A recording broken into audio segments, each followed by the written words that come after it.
Hello दोस्तों, central bank of India लेके आया है आपके लिए पर्सनल लोन, जिसकी मैं आपको सारी इन्फॉर्मेशन देने जा रहा हूँ। कई बार ऐसी इमरजेंसी पड़ जाती है कि मुझे या आपको या किसी को भी दोस्तों पैसे की ज़रूरत हो जाती है किसी भी पर्सनल काम के लिए। चाहे वो आप अपनी शिक्षा के ऊपर खर्च करना चाहते हो, चाहे वो अपनी शॉपिंग के ऊपर खर्च करना चाहते हो, चाहे आप कभी घर में बीमार हो गए हो या अन्य कोई परिवार का सदस्य बीमार हो गया हो, चाहे अपने मोबाइल का शौक पूरा करना हो या अन्य किसी भी काम के लिए आप लोन ले सकते हैं, वो भी सेंट्रल बैंक ऑफ इंडिया की तरफ से। दोस्तों इसमें मैं आपको दोस्तों A to Z इन्फॉर्मेशन आपको देने जा रहा हूँ इस वीडियो के माध्यम से, जो है पर्सनल लोन के बारे में। तो मैं अमित सैनी, आपका स्वागत है दोस्तों मेरे चैनल ऑल टेक्नोलॉजी दुनिया में। अगर आपको दोस्तों ये वीडियो पसंद आए तो चैनल को सब्सक्राइब करना, वीडियो को लाइक करना दोस्तों ना भूलें। तो चलिए हम शुरुआत करते हैं आज की वीडियो की बिना किसी देरी के। तो दोस्तों सबसे पहले मैं आपको यहाँ पे बताना चाहूँगा कि सेंट्रल पर्सनल लोन दोस्तों है क्या। सेंट्रल बैंक दोस्तों हमारे देश का राष्ट्रीय बैंक है, ये तो दोस्तों आपको पता ही होगा, इसमें कोई भी शंका नहीं है। सेंट पर्सनल लोन एक ऐसा लोन है जो कि आपकी ज़रूरत को ध्यान में रखते हुए सेंट्रल बैंक ऑफ इंडिया आपके लिए लाया है। मिनिमम इसमें इंटरेस्ट रेट के साथ मैक्सिमम लोन आपको दिया जाता है। सबसे जल्दी, सबसे फास्ट और सबसे हेल्दी सर्विसेज प्रोवाइड करता है central bank of India. One of my favourite bank है दोस्तों। अगर आप सेंट्रल बैंक में अगर आपका खाता है तो आप दोस्तों खुद ही रियलाइज़ करते होंगे कि अदर बैंकों के मुकाबले सेंट्रल बैंक आपके लिए ज़्यादा लाभकारी हो सकता है।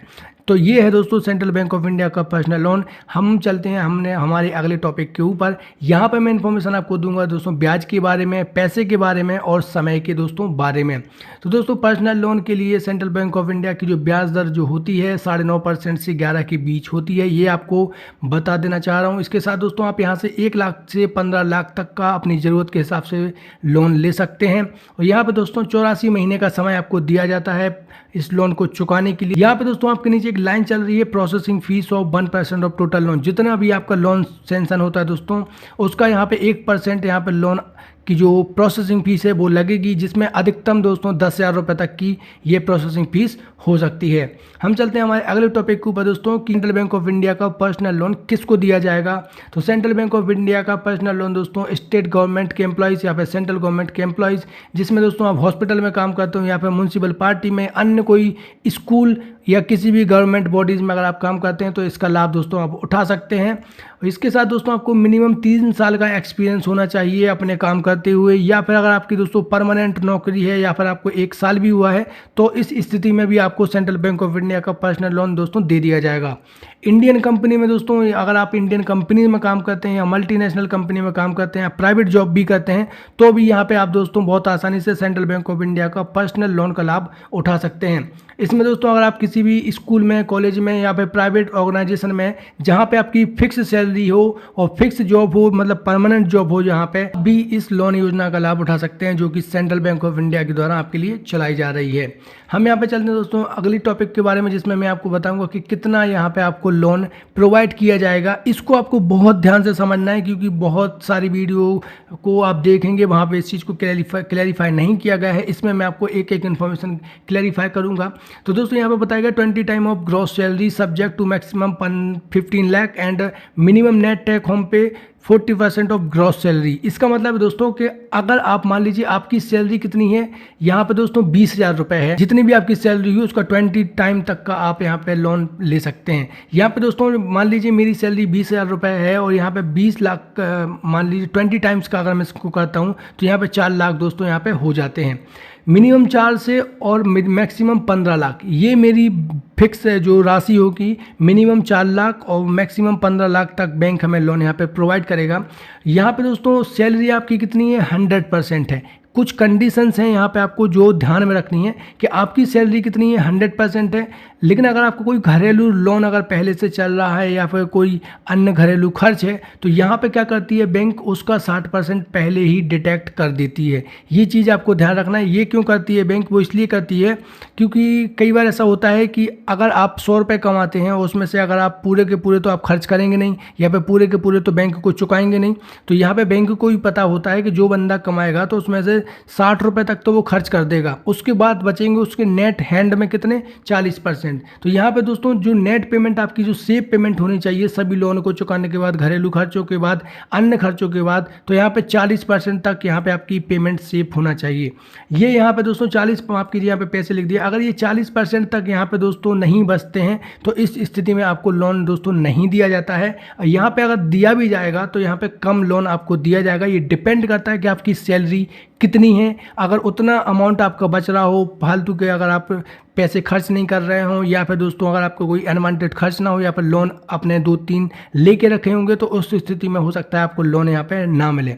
तो यहाँ पे दोस्तों ये था पूरा चार्ट, इसको अच्छे से समझ लेना। अगर आपको फिर से समझ में नहीं आया तो आप हमें कमेंट बॉक्स में कमेंट कीजिएगा, इसके ऊपर एक सेपरेट वीडियो दोस्तों मैं बना दूंगा ताकि आपको और अच्छे से समझाया जा सके। हम चलते हैं दोस्तों हमारे अगले टॉपिक के ऊपर। यहाँ पे मैं आपको बताऊंगा रीपेमेंट आपको कैसे करना है। मान लीजिए आपको पर्सनल लोन मिल चुका है तो उसका रीपेमेंट आप कैसे करेंगे दोस्तों, इसके लिए भी आपको जानना जरूरी है कि यह एक फ्लोटिंग लोन है।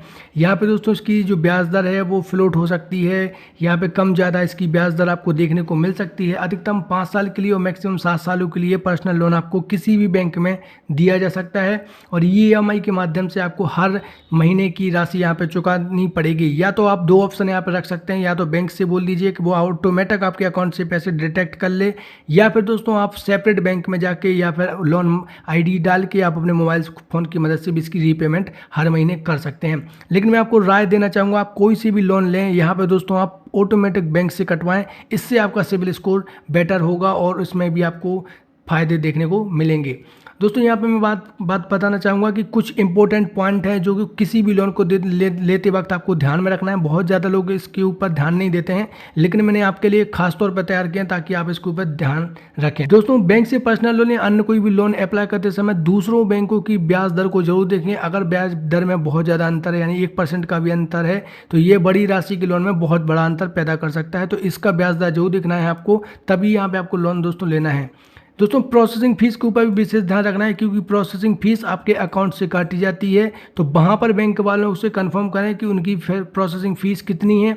अगर प्रोसेसिंग फीस माफ़ है या फिर काटी जाएगी तो ये चीज़ आपको पता होनी चाहिए, क्योंकि बैंक वाले कई बार ये चीज़ आपको शुरुआती दौर में नहीं देते हैं। जब सारी चीज़ें कंप्लीट हो जाती हैं तब आपको इसके बारे में जानकारी दोस्तों देते हैं। हम चलते हैं अगले पॉइंट के ऊपर। दोस्तों बैंक को जब भी आप पेमेंट करें तो उसकी स्लिप वगैरह उसको प्रिंट करा के अपने पास जरूर रख लें, और जब भी आप लोन की जो भी पेमेंट कर रहे हो, चाहे आप अपने मोबाइल के माध्यम से करें या फिर आप अपने ऑफलाइन मोड में करें, तो यहाँ पे उसकी जो स्लिप हो उसकी फाइल बना के अपने पास रखना है। क्योंकि कई बार बैंक में क्या होता है कि आपको पता नहीं चलता कि आप कितने पेमेंट कर चुके हैं, या कुछ भी फॉल्ट आता है, कुछ भी दिक्कत होती है, तो उस स्थिति में आपको पता रहेगा कि कब मैंने यहाँ पे पेमेंट उसकी की थी। आप दोस्तों जो भी आप पेमेंट करते हैं, अगर आप बैंक जाके पेमेंट करते हैं तो बहुत अच्छी बात है, पर ध्यान रखने वाली बात दोस्तों इसमें यह है कि जब भी आप ऑनलाइन पेमेंट को करते हैं तो आपकी नेट स्ट्रांग होना चाहिए। जो नेटवर्क कनेक्टिविटी है वो अच्छी होना चाहिए, क्योंकि कई बार पेमेंट फंस जाती है और आप लास्ट डेट के दिन पेमेंट करते हैं। तो यहाँ पे दोस्तों कई बार क्या होता है, बैंक उसको नहीं चढ़ा पाता है अपने, या फिर रिजॉल्व कर पाता है, उस लोन की राशि को प्रोसेस कर पाता है। तो इस स्थिति में क्या होता है, नेक्स्ट मंथ जब भी आपकी जो पेमेंट आएगी या फिर जो EMI बनेगी वो थोड़ा सा उसमें फेरबदल देखने को मिल सकता है। तो आप कोशिश करें जब भी आप लास्ट डेट के दिन ऑनलाइन मोड में पेमेंट करें, तो इसमें आपको ये चीज़ आपको ध्यान में जरूर रखनी है। दोस्तों यहाँ पे मैं बात करूँगा सेंट्रल बैंक का पर्सनल लोन लेने के लिए आपके पास कौन कौन से दस्तावेज होने चाहिए। तो मामूली से दस्तावेजों के साथ यहाँ पे सेंट्रल बैंक का पर्सनल लोन का लाभ आप उठा सकते हैं। यहाँ पे प्रूफ ऑफ आइडेंटिटी यहाँ पे दोस्तों आपको देना है, पासपोर्ट लगा सकते हैं, यहाँ पे voter ID card, Aadhaar card, pan card या ड्राइविंग लाइसेंस यहाँ पे आप लगा सकते हैं प्रूफ ऑफ आइडेंटिटी के तौर पे। एड्रेस प्रूफ के तौर पे यहाँ पे दोस्तों आपको driving licence, passport, voter ID card, Aadhaar card ये आपको लगा सकते हैं। बैंक स्टेटमेंट आपका प्रीवियस 3 महीने का, और यहाँ पे दोस्तों अगर आप ITR भी फाइल करते हैं तो यहाँ पे दोस्तों 3 साल का ITR आपको जरूर लगाना है। सैलरी स्लिप यहाँ पे दोस्तों आपको मांगी जाएगी आपके लास्ट 6 मंथ की, तो ये अपने पास तैयार करके अपने पास रख लें। यहाँ पे दोस्तों पासपोर्ट फोटोग्राफ भी आपसे मांगी जाती है, और सिविल स्कोर भी यहाँ से दोस्तों ग्रेटर देन 700+ होना ही चाहिए, तभी आपको यहाँ पे personal loan central bank of India की तरफ से दिया जाता है। तो ये थी दोस्तों हमारी video central bank of India की तरफ से। आई होप दोस्तों आपको वीडियो पसंद आई होगी। वीडियो पसंद आई है तो मेरा एक और चैनल है करियर लाइफलाइन, जिस पे मैं एजुकेशन से संबंधित वीडियो देता हूँ, आप उसको भी दोस्तों सब्सक्राइब करके रख सकते हैं। यहाँ पे दोस्तों इंस्टाग्राम के माध्यम से या फिर टेलीग्राम के माध्यम से और वेबसाइट के माध्यम से और अधिक जानकारी के लिए आप हमसे जुड़ सकते हैं। मिलते हैं अगली वीडियो में एक नई जानकारी के साथ। आप अपना बहुत ध्यान रखिए दोस्तों। जय हिंद।